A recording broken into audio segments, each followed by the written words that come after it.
Hey guys, welcome back to this place, and if you are new, welcome here for the very first time. I am Carmen, and today we are watching season 1, episode 3 of Pluribus. I am very excited. I have really enjoyed the first 2 episodes of this show. I've loved the questions that it poses, the way that it makes you think and delve deeper into how you would feel if this situation happened, and it's just really, really fun and interesting idea to play with from the safety of not having to actually go through it, you know? So, in the last episode, we ended with Carol in front of the plane because I think she regretted telling Pirate Lady that she could go with Kumba. So, let's see where we go from there. What is this? Ice?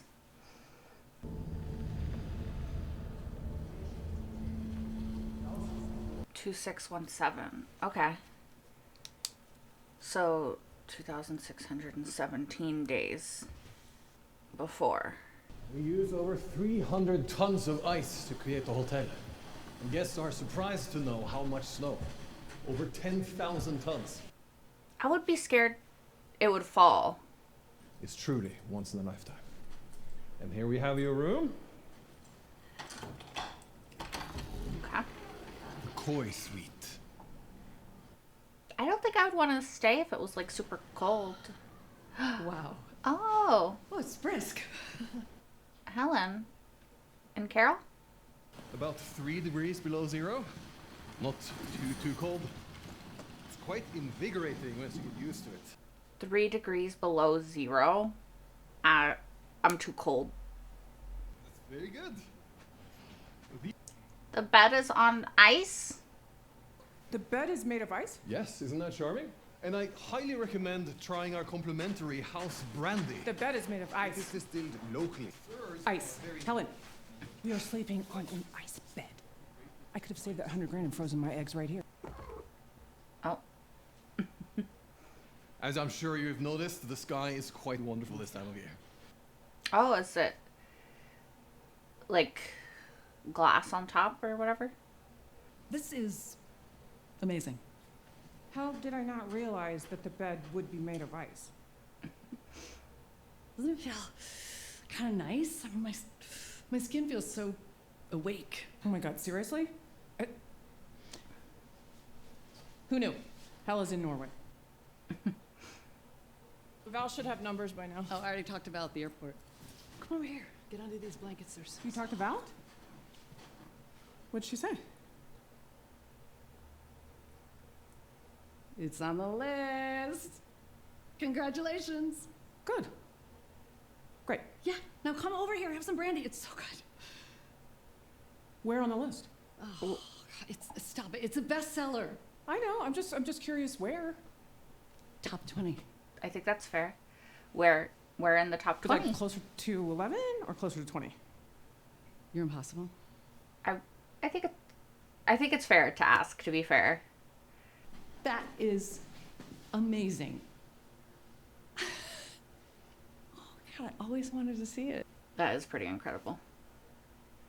So much better than I ever imagined. Kind of looks like a screensaver. Oh, my God. Stop. Sit. Isn't that warmer? Warmer than what? You can almost hear it, can't you? Oh, it's turning purple.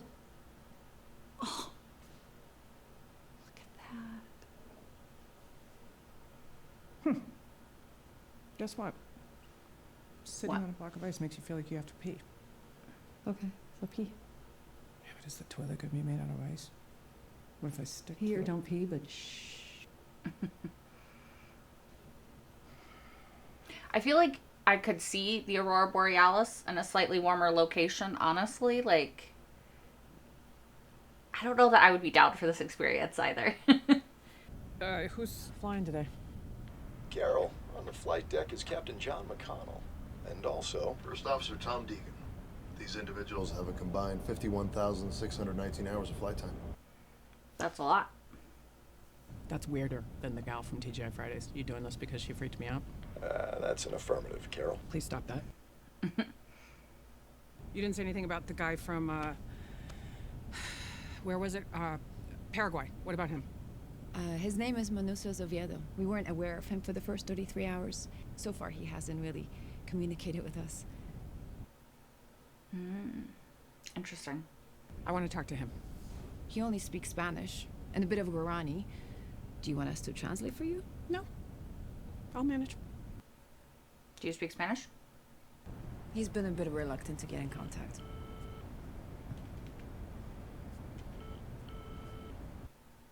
That could be good for Carol. If she can manage to speak with him. Try it again.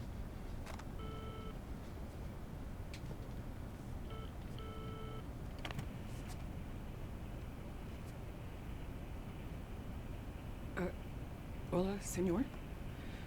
Me amo. Oh. I think Maybe we she got does speak cut Spanish. off or something. Try him again.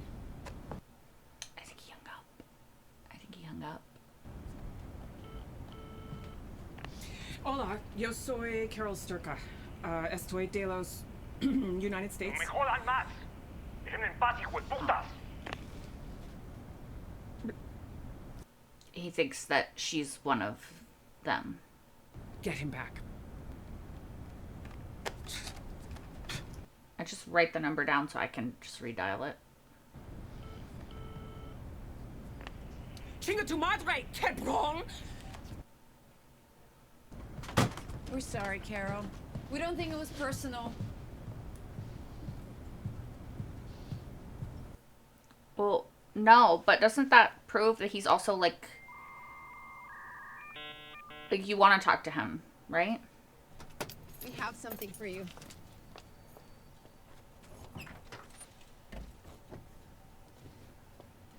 Oh, I thought it was a pizza at first. We think you're really gonna like what's in the box. Okay, what's in the box? She used to have to pay bills. Is she gonna look in the box? Oh.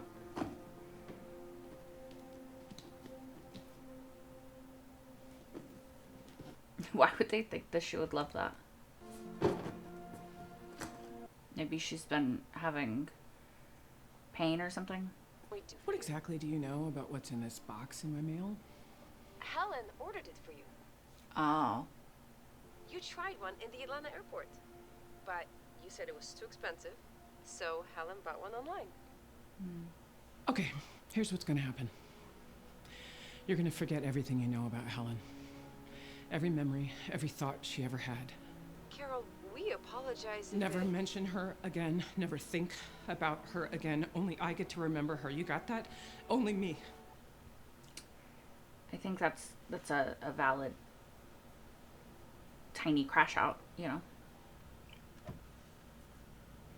Cool. Did they deliver something?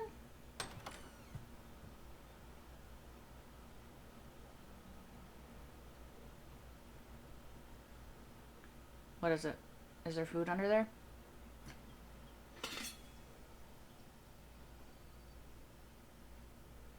There is.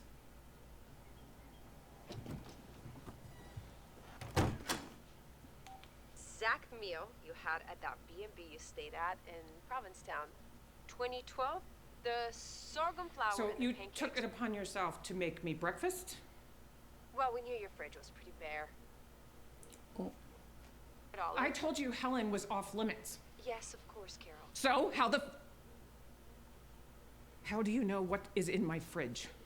Teresa from Merry Maids. Oh. Would you like us to make you something else instead? Nope. I want you to leave me alone. Is anyone gonna be at the store?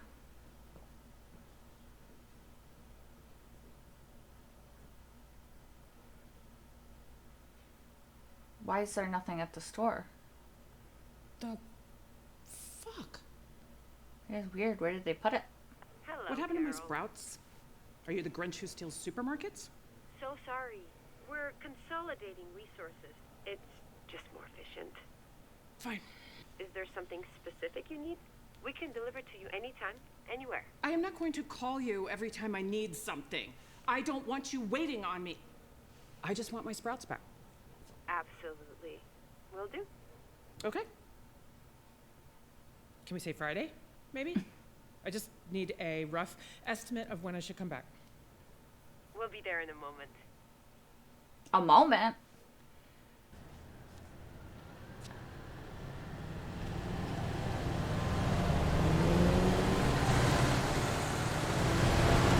How did you get everything into the trucks? How the fuck did they get here so fast? That's what I want to know. I mean, I guess there's no traffic because there's not much people, but how did they already have all the stuff in the trucks? I guess because when they moved it for consolidation, but they still hadn't unpacked it yet, but damn.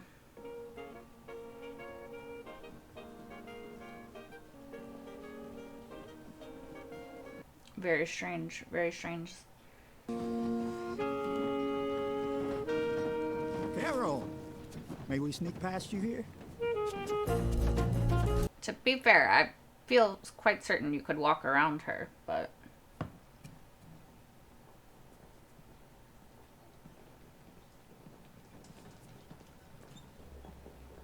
that's wild. Do you still have to pay for stuff? Like, if I get groceries, All set, Carol. Call us if there's Something you want that's not here, we'll get it. tea sweet. that would be wild. Would be nice to go grocery shopping with no one else in the store, though. You know?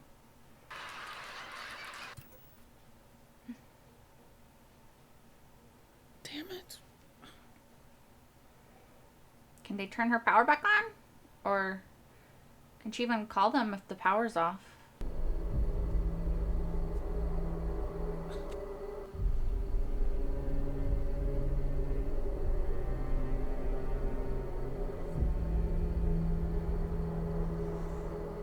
You have got to be fucking kidding me. Oh. They turned her street back on. Like, hey Carol, sorry, we just turned all the power off to conserve energy. We got yours back on though, no worries. So sorry to startle you. We didn't mean to do that. Why are you turning off the lights? Yes, we know. It was a mistake. We had a little problem isolating your branch circuit. But they're back on now, right? The lights at your house? Yes. Okay, good. Why are you turning them off everywhere else? For conservation. If you'd like, we'd be happy to restore the rest No. of the lights. Screw it. Leave them off. Who gives a shit? Carol, is there anything we could do to cheer you up? Cheer me up. Why? I'm fine. I'm so happy. There is nothing wrong with me that a fucking hand grenade wouldn't fix. You got one of those? Because I think that would be the perfect topper for the greatest week in human history. I feel like it's fair, honestly. Yeah. Hi. Sorry it took so long. Oh. They actually got her one? We thought you were probably being sarcastic, but we didn't want to take the chance. Were you being sarcastic? You know what she meant by that, right? Of course you were. Do you want us to take... You know what? We'll get rid of it. Hey, do you maniacs drink? You can bring the hand grenade.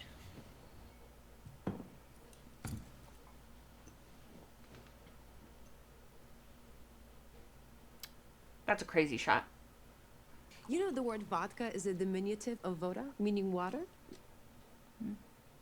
What gives this particular brand its distinctive smoothness? It's distilled from both potato and corn. It is slightly alkaline. Do you taste that? The chief distiller learned the process from his grandfather. And now you learned it by stealing it out of his brain.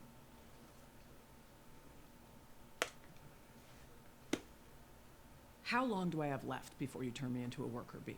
Scientific advances tend to ebb and flow. That's not an answer. How long? We're working round the clock. Estimate. It could be as soon as a couple weeks, or it could take months or longer. That's quite the range for someone who knows everything that there is to know. Yeah. Sorry, Carol. We have a biological imperative. You people make no goddamn sense. Do you know that? We want to make you happy, you say. Your life is your own, you say. An agency. I've got all this agency, but I mean, I guess I have agency just until I don't? Carol, That's a point. if you were walking by a lake and you saw somebody drowning, would you throw him a life preserver? You wouldn't think, you wouldn't wait, you wouldn't try to get consensus on it, you'd just throw it. So now I'm drowning? Right? That's how they view it. Well, That's very creepy. what could possibly be so great about this mind meld of yours? Actually, let me guess. It's all beautiful scenery, and you feel nothing but contentment. It's like living inside a postcard every second of every day. Like you're taking a hike in the woods, and there's a warm rain, and the trees are so tall you can't even see the tops. I feel like this is valid. Or you're in Norway above the Arctic Circle. Ooh. In a hotel made of ice. Under a pile of furs.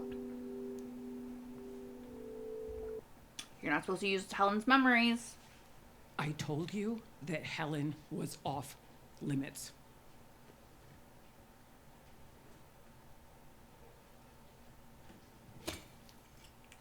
You are a bunch of mindfuckers. She can try to use it? Wow, you got this thing really jammed in there, don't you? Please, be careful with that. Right, like you would give me a real hand grenade.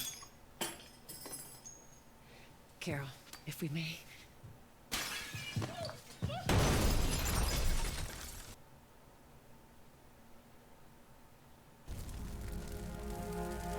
Holy shit.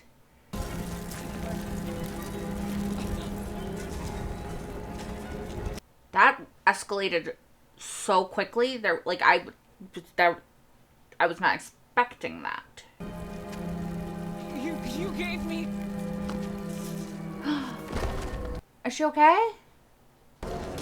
Oh shit! Fuck. Oh god, there's a glass. Okay, I'm gonna go get some help. Okay. It's okay, Carol. Help us come. Oh god. I hope she doesn't die.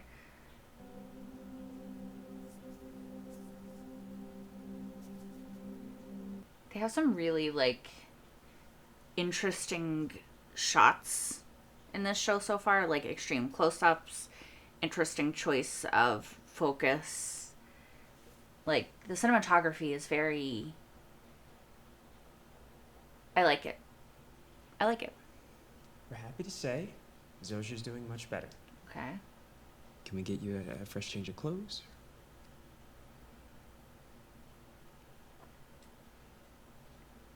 Your quick thinking really saved the day. I mean, she did also pull the pen out of a grenade. Why would you give me a hand grenade? You asked for one. Why not give me a fake one? Sorry if we got that wrong, Carol. If I asked right now, would you give me another hand grenade? Yes. Even after last night, you would give me another. Right. Oh, sure. Y'all's evolutionary process what about a bazooka? needs And the thing a bazooka shoots a rocket or what? to be streamlined for survival more. Yes. All right. What about The nuclear launch codes. a tank? Mm-hmm. What about That's what an I'd ask. atom bomb? Why would you want one? To blow shit up? For kicks? I mean, does it matter? You gave me a grenade, for fuck's sake. They're talking amongst themselves. It'd be okay to say no at this point. That would be sane. If you truly wanted a nuclear weapon, we would weigh the pros and cons with you. We would explain that it would be very destructive. Yes or no? Yes, right? Ultimately, yes. Wouldn't necessarily feel good about it. Because they can't disappoint her. Would you like an atom bomb? No. I'm gonna have to get back to you on that. I really feel like it's an evolutionary disadvantage that their species or whatever feels the need to make her happy. Also, how is that the end of the episode? This episode lasted 5 fucking seconds. All right, so this episode I think was a lot slower than the first two. It definitely felt like a moment to kind of breathe and pump the brakes a bit and get a bit more information and just to show Carol sort of coming down from the immediate stress of the first couple days and how much shit happened then, and just having to go back to normal life and how normal life again and how fucked up and just fundamentally changed every single aspect of her life is now. Not only because she lost Helen and the whole fucking world is different, but just every single thing has changed. Even like I say like too much, sorry. Even the fundamentals of, I ran out of groceries, I need to go to the grocery store. Now there's no grocery store. Now I have to ask these people that essentially took over my planet, or this RNA sequence that took over my planet, this whatever, I have to ask them to put my grocery store back so I can go through the motion of grocery shopping, and at least for that small amount of time pretend that everything is okay. And I do think that this episode was necessary because we needed to see Carol have to try to integrate back into regular life. It's not my favorite episode so far, but it's very interesting to continue to see this. I don't even know what you would call it because it's not an alien life form per se, but it is a sequence that creates a life form. And it's interesting to try to see and figure out and get more information on how that works and what their motivations are, and just how they, as a species, I guess you would say, function. And then what that means for Carol and everyone else on Earth. I do think it's really interesting the way that this virus works, because, and I said it in the last episode, and I'm repeating it here because it seems relevant, that they really seem at an evolutionary disadvantage because of the way that their biological imperative seems to work, which is that everyone becomes the same, but then if there's outliers, which they don't know how to fix, people that don't assimilate into the collective thinking, then their biological imperative seems to be to make the outliers happy at any and all cost to themselves, right? They don't have free will. Not really. They don't seem to have a choice, which, again, I talked about in the last episode, the idea of choice and agency and how that contributes to how I feel about the collective of people that have the virus. But it's just really interesting because when Carol asked for the hand grenade and then they gave it to her, and then they saved her because they realized it was real. But then when she said, you know, she kept escalating. Like, what if I asked for this and this and this and this? And they had to keep saying yes, right? Like, they don't want to. And they said, you know, we wouldn't feel good about it, but we would say yes, even to an atom bomb, a nuclear option. And I feel like that is just proof that this virus takes away a lot of agency and choice in what it does to the people who get infected with it, because they don't want to give Carol the option to literally go nuclear. However, the biological imperative of their species makes it where they have to make her happy. And therefore, they don't have a choice but to say yes. Which is, again, just, I feel like puts them at a vast evolutionary disadvantage. And also makes me wonder how many times this virus has spread, because depending on the outliers and where it spreads and to what species it spreads and all of that, eventually it should evolve beyond the need to please, you know, just for the sake of its own survival, just in case someone like Carol decides to just take everyone out. Because, like, to what extent do they have to make her happy? If she said, all of you go into this area, and then she dropped, like, a bomb on them, like, multiple, like, would they keep saying, like, would they have to keep saying yes if she had done it once and killed a bunch of people?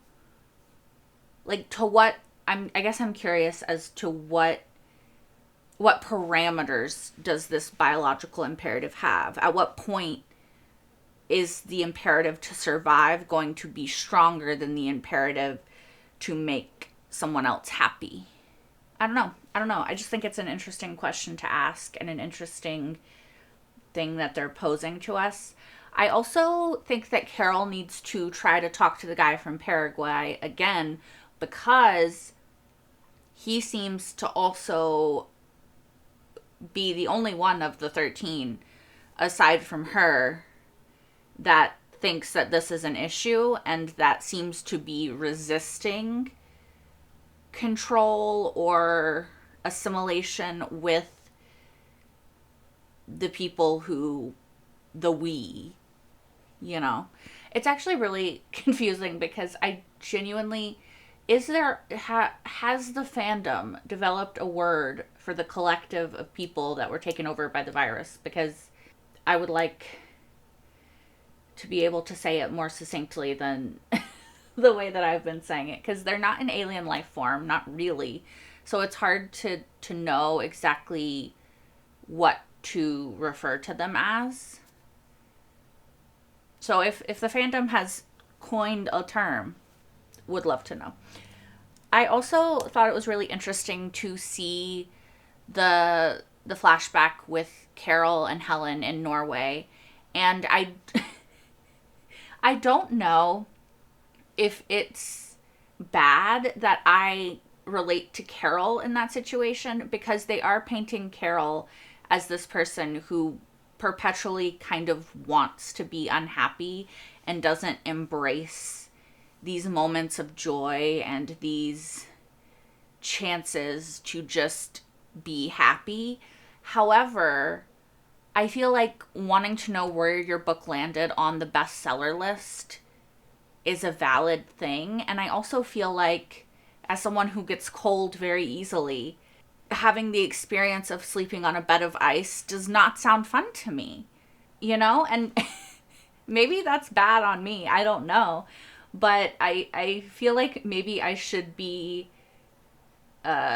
relating more to Helen or other people throughout this. But I fully understand Carol's perspective. And I don't feel like I'm someone who doesn't want to be happy. Like, I take moments of joy where I can. It's just,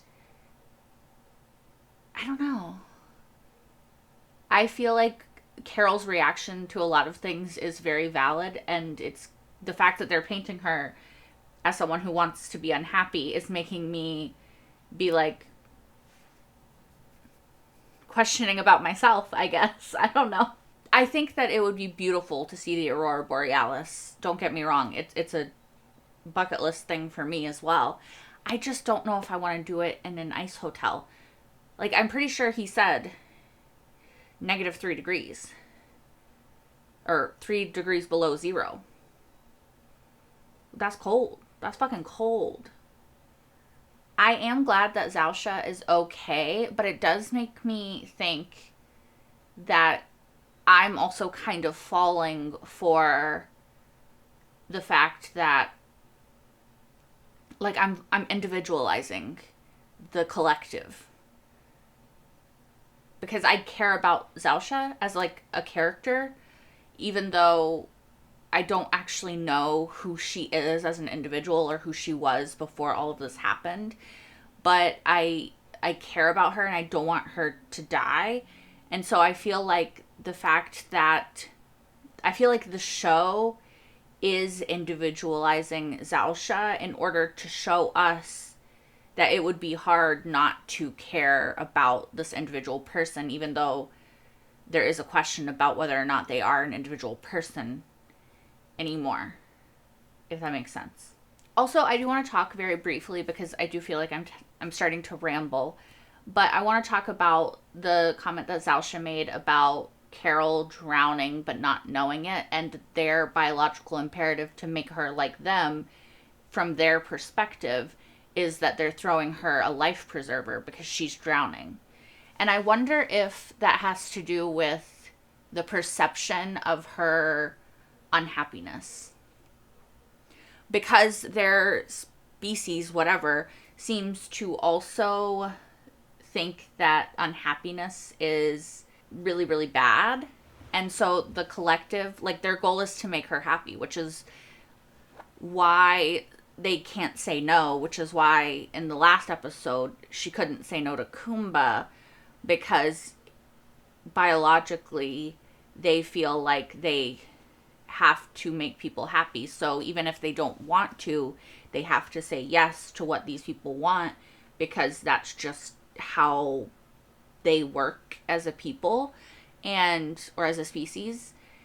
And I just think it's really interesting, because it seems like their species then thinks that happiness is the only state of being that counts, and unhappiness is something to be fixed and to be,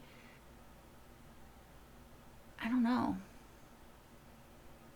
scared of. Which is also interesting to go back to the last episode, when Carol has strong negative emotions is when they sort of short circuit, because they don't know how to deal with that, because as a society, as a whatever, they only know how to operate on happiness, which is, I think, why they have to make Carol happy.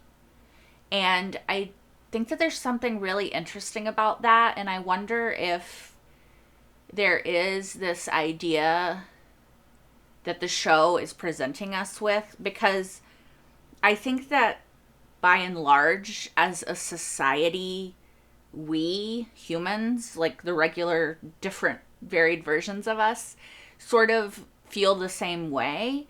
We only really want to see and show, by and large, the happiness.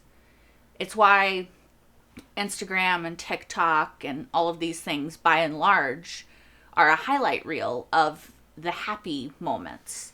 No one really wants to dwell on the sad and the hard and the struggle and all of that stuff. I do think that as a society we are getting better about that, but it does make me think about that and how there is this idea of our lives that we sort of present to for public consumption, that is this happy little bubble of only the good moments and none of the bad moments. And I do kind of feel like Pluribus might be making a statement about that, because I do also feel like the negative moments in our lives, the hard shit, the grief, the trauma, the just sometimes you have a shitty fucking day, you know?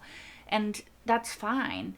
I do think that those moments are so important in who we become as people. I think if we were only ever happy, how could we truly recognize the beauty and wonderment that is happiness and that is joy if we had never experienced the opposite? How could we truly appreciate life if we didn't know that there's an endpoint to it? Does that make sense? Maybe that's I don't know. I feel like maybe I'm looking into it too much, but it does seem interesting that the show is kind of depicting it this way, and it's making me think of this facade of endless happiness that people portray on social media and just in life. If you think about it, when you talk to somebody, for the most part, when you're like, hey, how are you? There's the idea that you're supposed to be like, I'm good, how are you? Like, even if your day is absolutely shitty and you feel horrible, most people don't acknowledge that in those little interactions. And I think that I understand why people don't like to necessarily advertise all the bad times, but I also think that it's such an integral part of the human experience to struggle and to have bad days and to have, seasons of life, like peaks and valleys. That's life. And I feel like it's also kind of disingenuous to pretend that everyone is always happy all the time. Anyway, I feel like this is a slight tangent, but I do feel like it's related, because I wonder if that's what this is meant to depict, the show, right? This idea of happiness being the end-all be-all, but if you just pretend you're happy all the time, you're not really living the full, true human experience. I don't know. Anyway, it's possible that I'm overthinking it because that's what I do. Anyway, I hope you guys enjoyed this reaction. That's all I have to say. Thank you guys so much for watching. As always, I hope that you will join me if you're interested over on Patreon for episode 4, which will be early access tier if you're watching this when it goes public on YouTube. I am enjoying this show, and I hope that you guys are enjoying my reaction to it. And yeah, it's definitely a show that makes you think. Also, sorry, forgot to say, there is full length available for this also over on my Patreon. Again, linked in the description down below, where you can see my entire full length reaction to this episode and the first 2 episodes. And eventually the whole first season. And then maybe more. We'll see. Anyway, I'm going to go. Thank you guys so much for watching. I hope that you have a good day and a good weekend. Until next time. Bye, guys.